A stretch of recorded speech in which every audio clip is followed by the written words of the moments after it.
Yəqin çox istədiyindəndir. Çox istədiyindəndir. Çox istədiyindəndir. Biz hər ikisini, hər üçünü çox istəyirik və o dueti eşidək səbirsizliklə. O duet gəlsin dostlar. Gəlsin. Röya üçün dueti. Buyurun.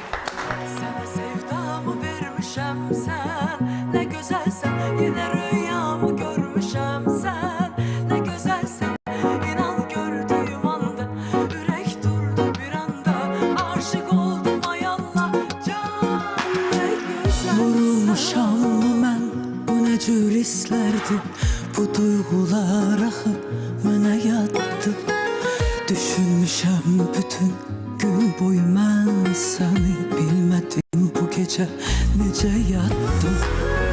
Qalım necə biganə mən, axı dəli divanəyəm, çığırım neçə minarədən, məni duyasan görəsən, eləyim necə ifadə, bəs sevgimi itən iradəmə, dəli oluram bir insaf elə.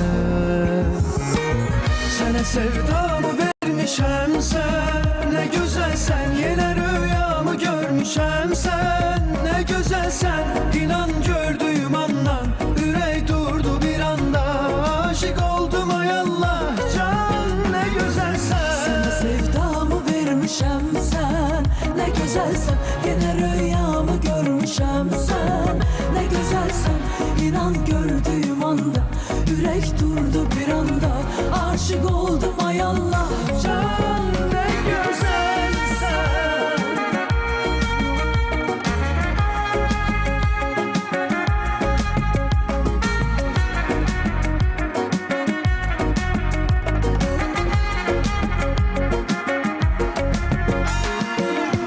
Qalım necə biganə mən, axı dəli divanəyəm, çığırım neçə minarədən, məni duyasan görəsən, eləyim necə ifadə, bəs sevgimi itən iradəmə, dəli oluram bir insaf elə. Sənə sevdamı vermişəm sən, nə gözəlsən, yenə rüyamı görmüşəm sən, nə gözəlsən, inan